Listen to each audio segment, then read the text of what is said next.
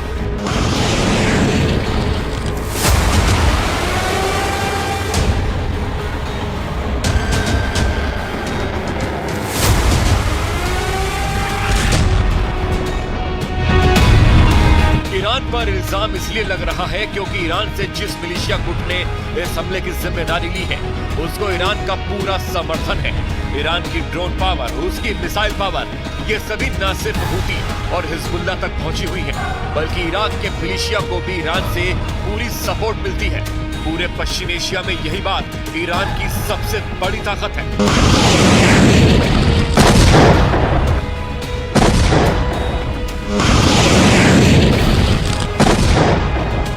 Iran continues to destabilize the region. This includes backing terrorists who attack our ships in the Red Sea, and the US is leading international efforts to end these attacks. America के रक्षा मंत्री Lloyd Austin ने ये बात NATO के महासचिव से मुलाकात के दौरान कही थी। यानी अमेरिका अब रूस और ईरान समेत कई खतरों को लेकर एक बड़े गुट के साथ बात कर रहा है।